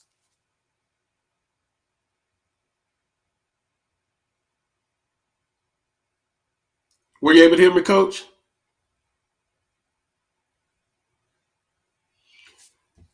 Let's do this. Let's take a timeout. When we come back, it'll be more of the Carlos Brown Show right here on the Black College Sports Network. Now, you can live in Texas and not have a good red meat blend. Texas Cowboy Dust is designed for steak and other red meats. It's out to be my most popular spice blend, made with onions, peppers, ground mushrooms, pink salt, and other spices. Texas Cowboy Dust also goes great with chicken, pork, vegetables, and adds a restaurant quality sheen to gravies and sauces.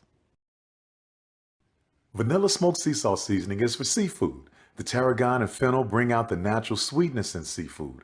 I also use it in rice dishes, on yams, asparagus, blueberry pancakes, and believe it or not, chocolate chip cookies. Vanilla smoked sea salt adds a salty and savory component to sweet dishes that create a symphony for the tongue. I have in me the ability to make you a better you. So if you work hard, focus, stay on point, you can do anything. Trust me. We made this track to tell everybody they can follow their dreams.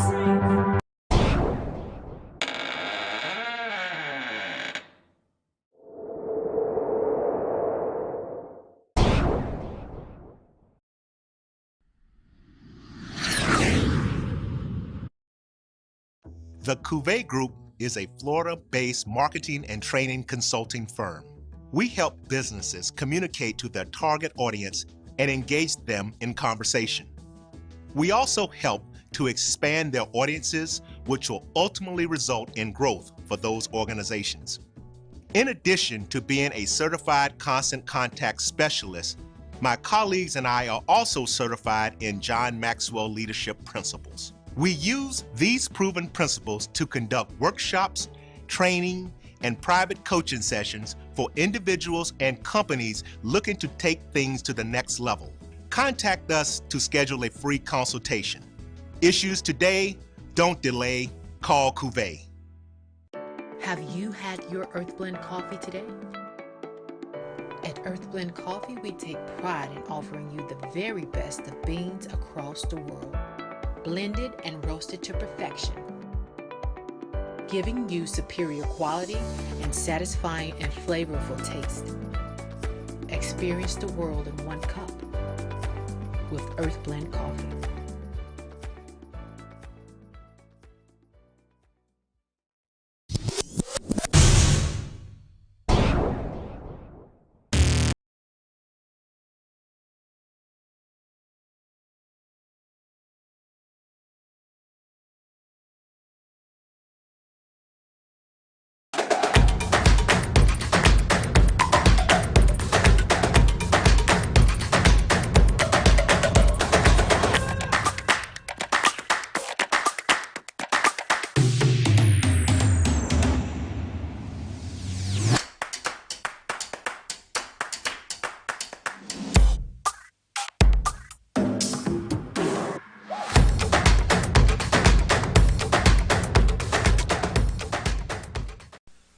Majesty is a premium health and wellness tea line focused on bringing delicious yet healthy tea blends to the community.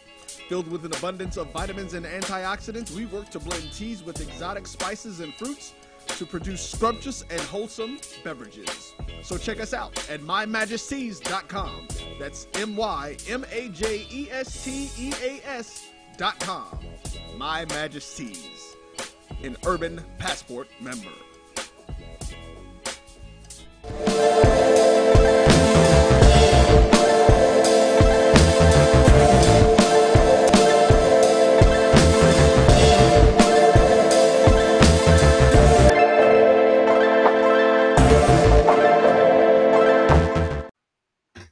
Welcome back to this week's edition of the Coles Brown Show, right here on the Black College Sports Network. Continue to visit with Coach Van Pettaway here on the show.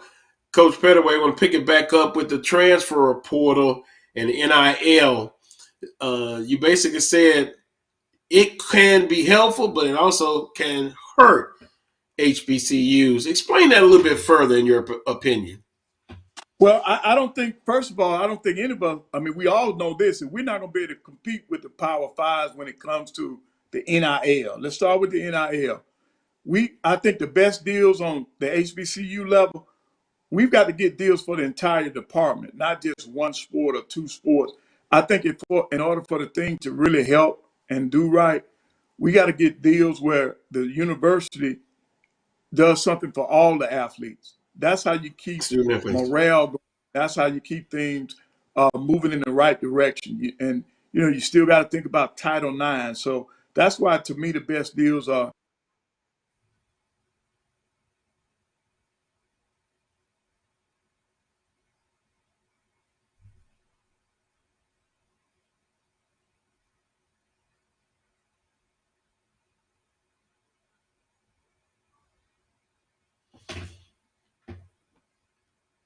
Well, Coach, I think, can you hear me? Are you still there? We have lost you again.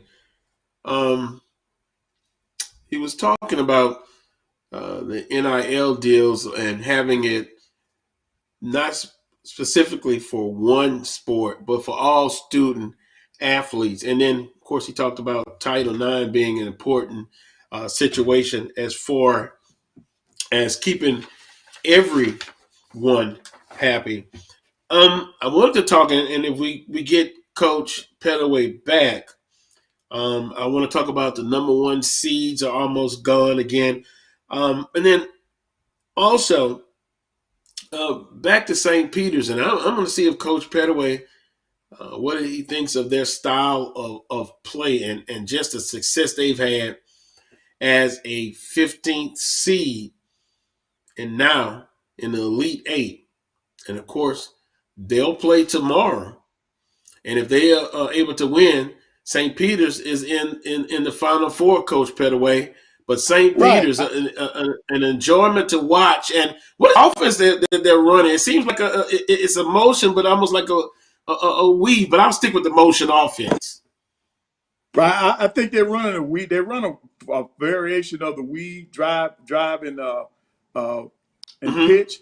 And what they're doing, man, with those four guards, they're getting after people. They create tough matchups. See, they have trouble defending people, but you got to defend them. And when they put four guards on the floor, yeah, it's an awesome thing. And they're doing a great job. And of course, I can tell you this: when that season's over with, Coach won't be there anymore. He's got other people. He'll probably end up going home. I think he'll end up at example. I think he'll go to Seton Hall. That's open. Wow. That's where he played. Yep. And they're not in a hurry to try to fill that job. So I think they're waiting on his season to be over. And he deserves it. Well, Coach, he deserves it. Yeah, you're right, Coach. And I think he'll still be in the state of New Jersey there, right? With Seton Hall. Yep. Yep. Well, I think you mentioned Kansas, the last number one seed left. March Madness, it's truly madness. You talked about parity, but man, these lower seeds. I mean, y'all go for the underdog, but my goodness, they've done a great job. Right, they're getting it done, and I'm looking forward to being in New Orleans, seeing the atmosphere again, and just seeing all the festivities.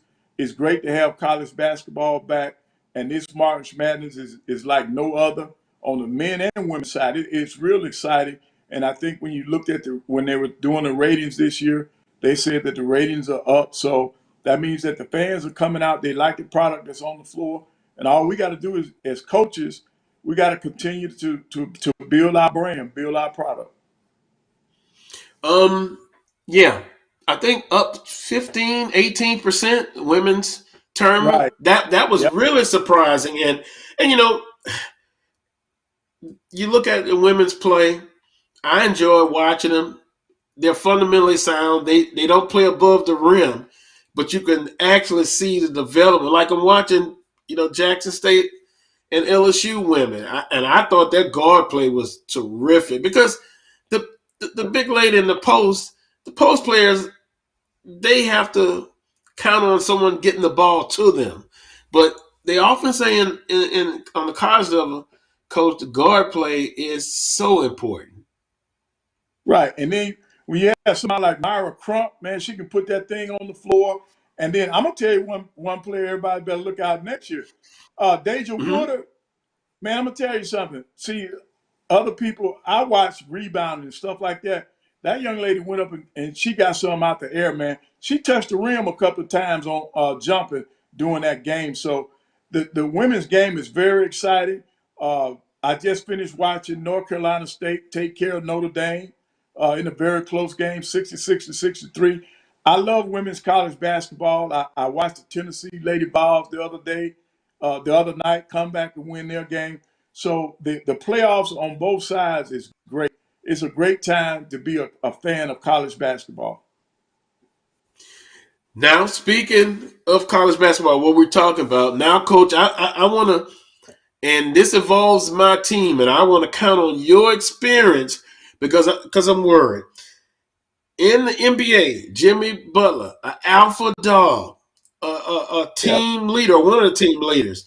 Coach Spo is the other actor in this play. And then Udonis Haslem, who's been there forever. He's a total team player, probably will move into management when his playing days are over. They got into an altercation. They're not playing well. They lost now 3 to 2 games to teams that were undermanned, Philadelphia and Golden State, and then they lost to the Knicks. Talk about that, and then I'm going to follow that up with when you were coaching, and I just have to ask this, Coach, did you ever have a situation like that where a player loses control and talks back, gets after Coach Pettaway? Right. That's a part of it. What you saw happen to Miami, that happens just about on every team at some point because they are all competitors. They want to win, and when things aren't going right, you know your emotions are already at a great high because you put so much into the game, and a lot of times that will happen between players. Now, Udonis and Butler, yes, but now when it turned to the head coach, you know, that was a bit much, but it does happen. And I think if most coaches will be truthful, they'll tell you that happened. Mm-hmm. Yeah, and I've had a player before to challenge me. And that's a part of it. And he was an alpha dog. I'm an alpha dog. So, and when you, in real life, when you put 2 alpha dogs together, they're going to snap at each other. They're going to growl at each other. But, you know, as long as the respect remains, as long as Butler still respects coach when this is over with, then you're okay. That dust up, that's great for me. I like that. That lets you know that all parties are still engaged and they want what's best, and that's to win. So if they can recover from that, that'll happen. When it happened to me, we had a team that won a championship after that. So it'll happen when tempers flare, but you got to always have somebody with a level head, and that's what happened in that situation. And they're moving on. They're still going to play. They got to find out. They got to fix what's wrong. They're in that losing streak. They still number 1 in the division. They can still finish number 1. They just got to straighten it up. So don't put much into it, Carlos. I know that's your team. I'm glad you made me feel better. But, Coach, I can't believe that someone talked back to Coach Pettaway because now I see the guy now who's retired and is mild-mannered, but I remember the coach that came into the F.G. Clark Activity Center. Coach, I don't know if I could raise a finger to you from what I used to see back in the day. Happen. Right. I mean, that's going to happen on just about every team, man. That you'll have a dust up. You know, it happens. Sometimes it happens in practice. Sometimes it'll happen in the game. But as long as it does not linger and long as the respect is still there, you can move on. You can move on. So that's just part of feeding. Yep. Yeah, I think that's what has to happen. But they've got to play. They've got to play better, and I think they got the Brooklyn Nets tonight. That's a huge matchup because Brooklyn is basically trying to avoid that play-in, and this could be a possible 1-8 matchup in the playoffs. And just interesting. I wanted to get your thoughts on that. Right, and I think Brooklyn's going to be back at full strength because now Kyrie gets to play at home for the home games. The only thing that they better hope that they don't get Toronto in the playoff because he still can't play in Canada because he's not vaccinated. So that'll be the only matchup that will hurt them. If he has to go cross that border to go to Canada, he won't be able to play over there. Well, Coach, appreciate the time as always. You made me feel a little bit better, but I will feel even better if Miami gets a win tonight. Right. But appreciate. And before we leave, because I didn't get a chance to talk to Charles, and I've been holding on this for 2 weeks ever since they played in that NIT game. Tell Charles, since I know him and he got so much airtime and pub from the broadcasters at the NIT game, just please let me have his autograph. And let's do it for old time. Yeah. Well, you know what? He did get about 3 or 4 minutes, and on ESPN, and proud of him. He's a hard worker. Yes. Exactly. And I told him, and I know he wasn't going to say anything back, but I think he'll be a future broadcaster in the SWAC Hall of Fame. I think 30 plus years, and he's done a great job. And matter of fact, he's getting ready to do a doubleheader, broadcast a doubleheader in softball. So, with that being said, Coach, appreciate you sticking with us here, and we'll talk with you again next Saturday. Okay, thanks. Stay safe, and everybody be blessed. Have a great day. You're absolutely right. Stay blessed and stay safe, Coach. Gonna take another quick timeout. When I come back, BJ Jones is scheduled to join me inside the HBCU football. You're watching the Carlos Brown Show on the Black College Sports Network. Are you hungry for authentic Caribbean food? Like jerk chicken, oxtail, red snapper, shrimp, tofu, and rasta pasta? Well, find your way over to Mango's Caribbean Restaurant, 180 Auburn Avenue, right next to Royal Peacock in downtown Atlanta. Them belly full, but we hungry. Mango's Caribbean Restaurant, open daily from 11 a.m. to 10 p.m. And on Friday and Saturday, we're open till 4 a.m. Come to Mango's and put some spice in your life. So we've got a good thing going. Mango's Caribbean Restaurant, 180 Auburn Avenue, right next to Royal Peacock in downtown Atlanta. For more info or directions, call 404-698-3992 or log on to mangoscaribbeanrestaurant.com. For instant coupons, text MANGOS to 313131. Tell your mama hungry, papa hungry, brother hungry. Mango's Caribbean Restaurant, authentic Caribbean cuisines. Open up the door, tell them mama hungry. For my people that don't get to see me, trying to remind you who you are, just like in Romans 3. See, we about to blow across the world just like a day that's breezy. This motivation for the people, and this classic Bible teaching say, hey, this for my people that don't get to see me, trying to remind you who you are, just like in Romans 3. See, we about to blow across the world just like a day that's breezy. This motivation for the people, when this classic Bible teaching, hey, motivation. For my people that don't get to see me, trying to remind you who you are, just like in Romans 3. See, we about to blow across the world just like a day that's breezy. This motivation for the people, and this classic Bible teaching say, hey, this for my people that don't get to see me, trying to remind you who you are, just like in Romans 3. See, we about to blow across the world just like a day that's breezy. This motivation for the people, when this classic Bible teaching, motivation. Now, you can live in Texas and not have a good red meat blend. Texas Cowboy Dust is designed for steak and other red meats. It's out to be my most popular spice blend, made with onions, peppers, ground mushrooms, pink salt, and other spices. Texas Cowboy Dust also goes great with chicken, pork, vegetables, and adds a restaurant-quality sheen to gravies and sauces.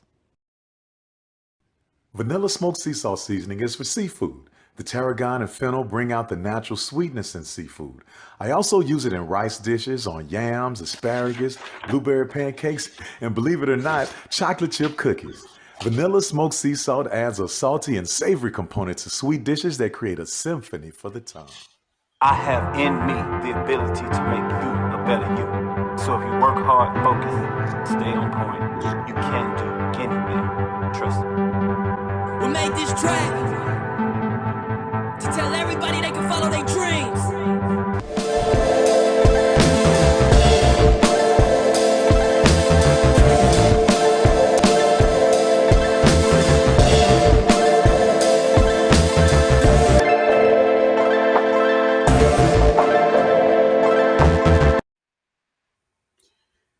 Welcome back to this final segment of the Coles Brown Show right here on the Black College Sports Network. Final guest of today's show, Brandon B.J. Jones of Inside HBCU Football. B.J., good afternoon, sir. Hey, man. Good afternoon, Carlos. How's it going? It's going fine, and I must say I love the outfit you have on, the hoodie, the Columbia blue and gold. It looks great. Yes, man. Hey, it took me a minute to completely switch over everything from the royal blue to the Columbia, but I'll say now I'm about 60% Columbia blue now. Uh-oh. Yeah, well, Yeah. BJ, I want to get it up to 80 and 90%.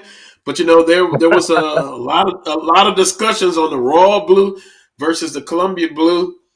I actually like the Columbia blue, but I know plenty that like the royal blue. So blue and gold, Columbia blue and gold. Now all we need is a fight song cranked up, and we'll feel like we're at A.W. Mumford Stadium. But speaking of A.W. Mumford Stadium, practice will be, according to my sources, at 1:30, and then a 60-play scrimmage at the end of practice. With that being said, Southern football is in the midst of spring practice.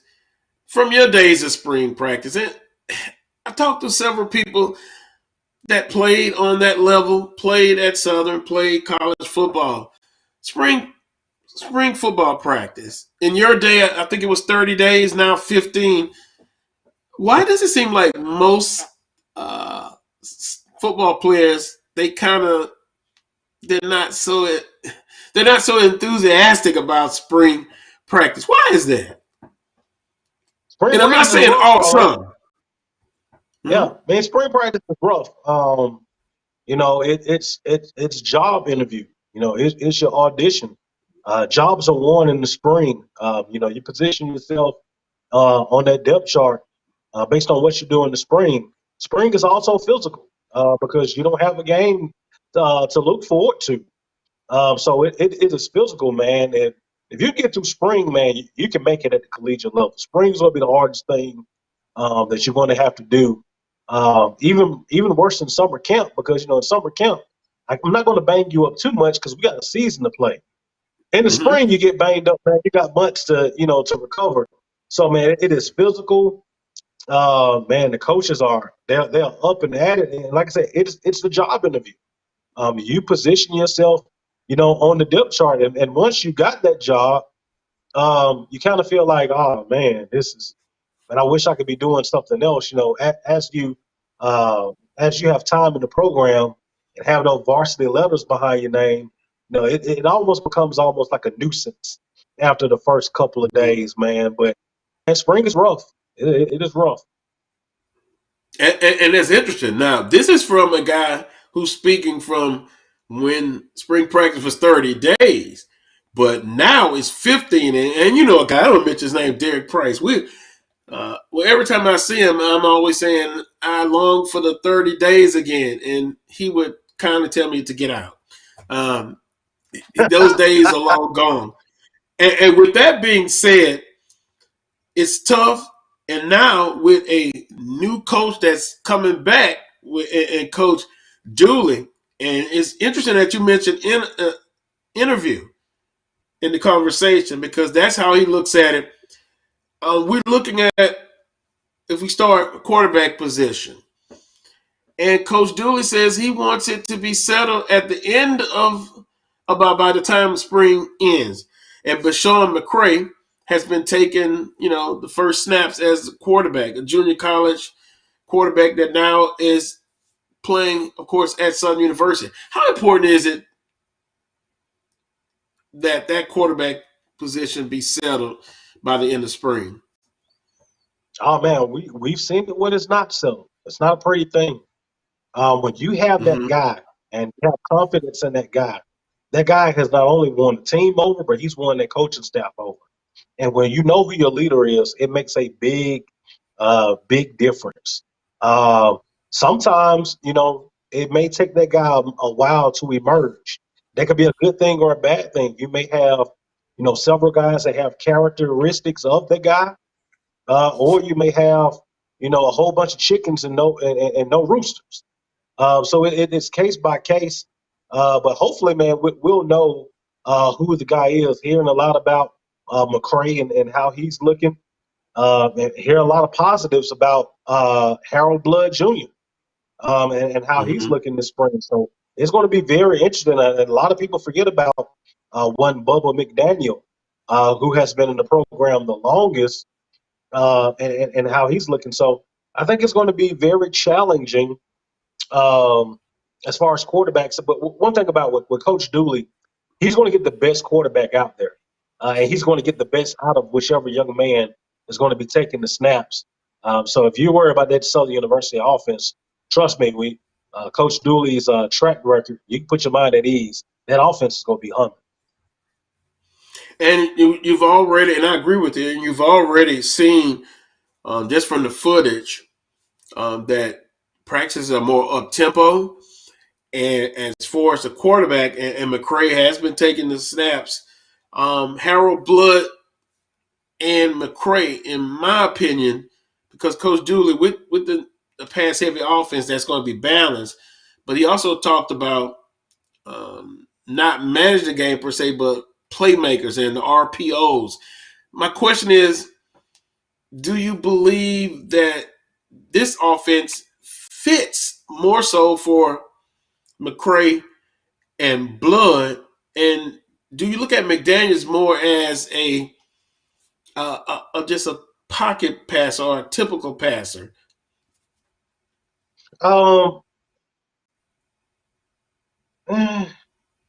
Bubba has a little athleticism to him. Is he gonna run for 100 yards to get 70 plus yards? No, but he has sneaky athleticism.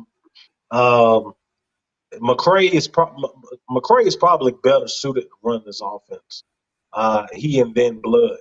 Look at McCray's stats. He's an amazing athlete. He's almost a cross between Ladarius Skelton and Bubba put together.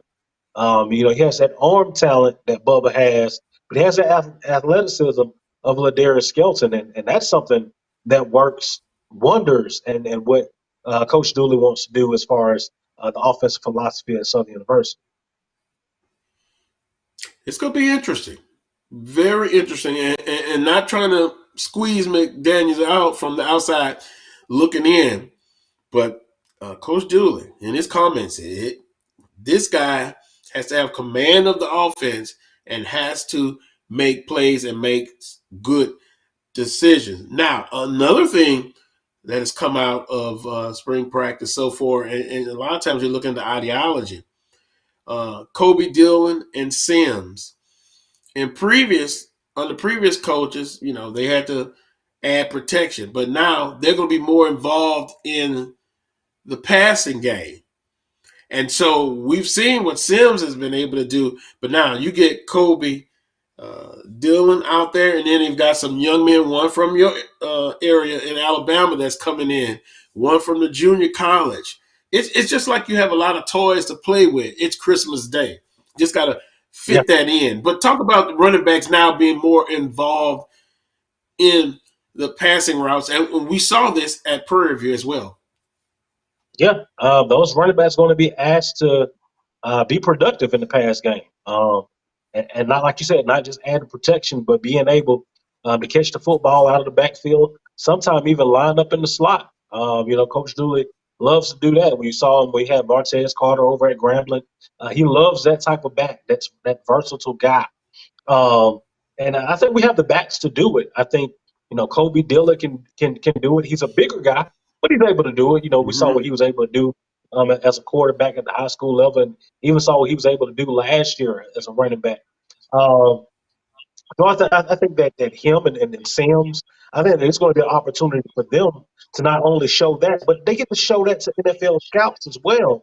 Because when you get to that next level, they want guys that can not only run the football, but catch the football out of the backfield, become an every down guy, not a third down guy or, a first and second down guy. So I think that this is going to benefit those young men as well.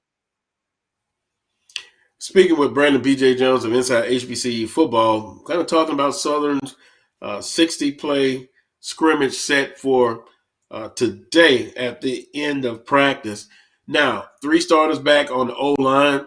The receiving core, totally different. And again, everyone focuses on a pass heavy. I think I even mentioned a pass heavy offense for Southern University now. But if you go back and look at Prairie View, at Grambling State, at University of Arkansas Pine Bluff, his body work, Coach Dooley, particularly specifically, let's look at Prairie View. They're balanced. And I think everybody's thinking more of a pass-heavy offense, but they forget that this past season, Prairie View was very balanced, run-to-pass ratio. Yes, and that's one of the misnomers. People think that Coach Dooley's offense is throw the ball around 50 times a game. That's not what it is. When you look at his offenses, they've always had one of the top rushing offenses in the conference. You go look at it, Prairie View, at Grambling State, at Arkansas Pine Bluff, the latter years at Southern. He likes offenses that I'm able to do what we can. We can do whatever. We can throw it, we can run it. And if you load the box and think that you're going to stop the run, we can go over you. If you think you'll stop the pass, we can run it down your throat. So I think that makes the offense more dangerous and gives defensive coordinators headaches. No, I would agree with that. It's like the analogy, you're going up against a great boxer who can take you out with either hand. You just can't look for his right hand. He's balanced, and offensively, that's what you're going to. Now, if we switch over to your side of the ball defensively, I've got it from good sources that Southern is still they're looking to add depth at defensive line. Jordan Lewis, he's done everything they've asked of him. Coach Dewey wants to have him bulk up to about 225. The young man that they signed from JUCO, Trey Lang, I believe is his name. Trey Lang. I've heard great things, great bookends. In the middle, Devin Cotton is going to be out, recurring knee injury. So they're going to they're looking at adding depth at the defensive line. Secondary, Coach Dooley says, has been a pleasant surprise, but they went with the transfer portal to bring in guys. Then Glenn Brown, he says, has been doing exceptionally well. Linebackers, now Cunningham and Greathouse will get there in the summer, but Davis is one of the linebackers, and Williams. So defensive line, BJ, that's always, I've heard, from the bigger schools, getting quality defensive linemen. Why is that such a, not impossible, but a tough job? Well, you have to look at it from this standpoint. One of the most popular things in high school football right now is 7-on-7. When kids get done with the high school game, they play 7-on-7. There's no 7-on-7 camps for interior linemen. It is difficult to find offensive linemen of quality offensive linemen and quality interior defensive linemen because of this. They don't get as much work as the skill position players, because the only way you can get that work is to actually do it. And you're only able to do it so far is during the season. So it's hard to find quality kids at those particular positions. Defensive tackle, that position is going to be critical because that's key to stopping the run. And he who wins up front is going to win the football game 9 times out of 10. So it's going to be very critical to find those guys. Look, with Coach Miller and Coach Graves over there on that defensive side of the football, that defense is going to be attacking. That defense is going to be aggressive. Those young men, they're going to play hard. Or quite frankly, they're going to have to transfer. But to be honest with you, that's not a way for you to play on the Coach Graves and Coach Miller defense and not have those characteristics. Yeah, and I think they'll still be looking to add that depth, quality defensive lineman, albeit the JUCO route, transfer route. I know they've got a young man coming in April the 9th who's a junior college stand out. And when you look at it, you can go two ways. Some defensive linemen, some coaches prefer the tall, the length, and then you got defensive linemen that could be run stoppers. Dumas at Prairie View, very tall, but he's a run stopper. I think you need a little bit of both of those type of defensive linemen from a characteristic standpoint. The ones that are run stoppers that can clog up the middle, but then you have some that are more, we'll put it this way, more athletic. They got long arms and length. Am I close to being on board with that as far as you need those type of defensive linemen, those two types?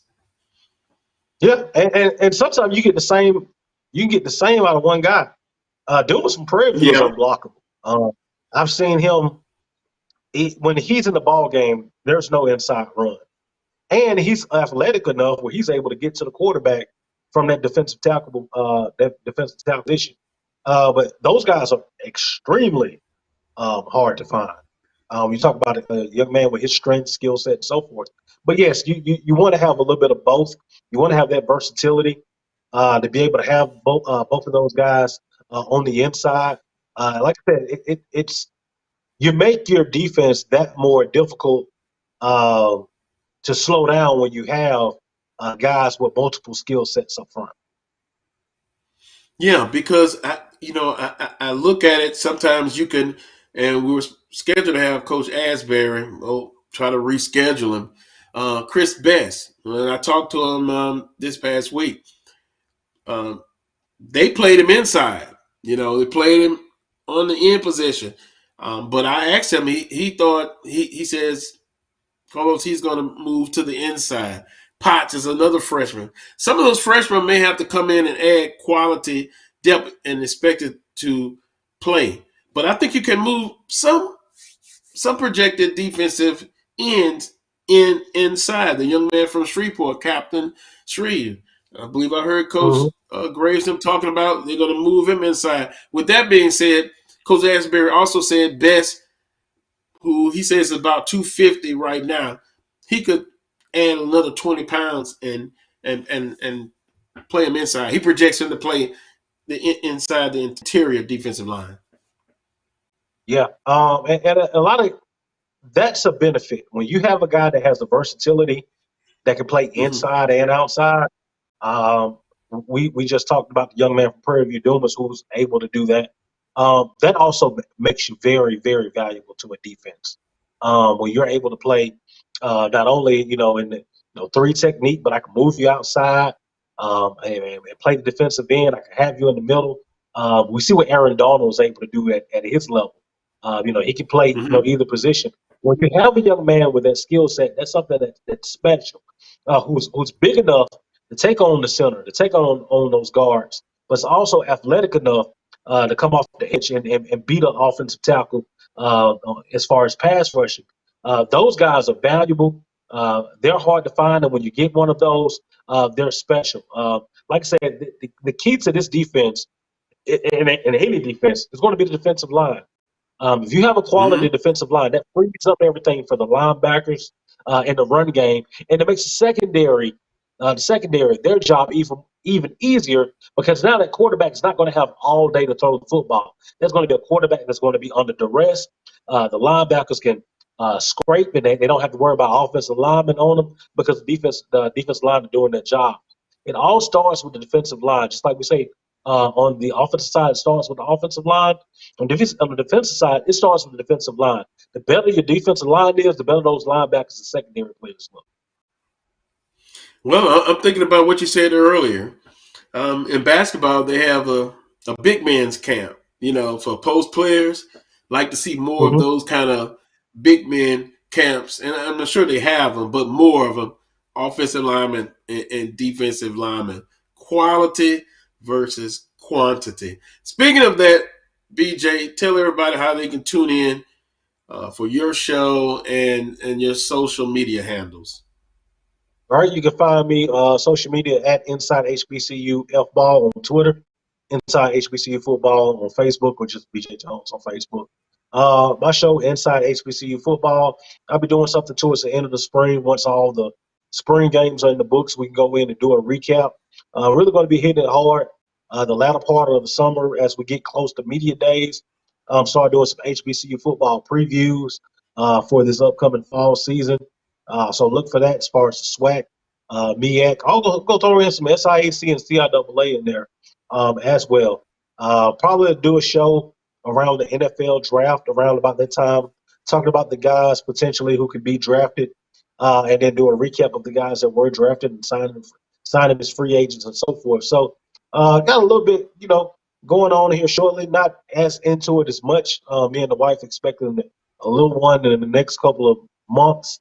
Got about 2.5 months. And yeah, a little later it'll be here. So been really focusing on that. But we still gonna get it in, man. Talk about HBCU football, and we're gonna have fun with it. Well, I still congratulations, and hey, that's a great thing. I'll take joy of seeing everyone have little ones, because Coach is a little bit too old for that now, but that's all right. But congratulations. And guess what? I still want us to do something in Jackson this year. Okay. Carlos Brown, BJ Jones, Charles Bishop, and Neely in Jackson. That should be a great atmosphere. Should be a great atmosphere. With that being said, BJ, enjoy the rest of your weekend. Once again, congratulations on to the family. Continue to stay safe and stay blessed, brother. All right, man. Appreciate you, Carlos, man. Looking forward to the next time already. As always, until the next time. Appreciate you as well. That's going to do it for this edition of the Carlos Brown Show. Link producer Brian Fulford, guest Charles Edmond, Coach Van Pettaway, and Brandon BJ Jones. And, of course, everyone in the chat room. Appreciate you. Continue the conversation.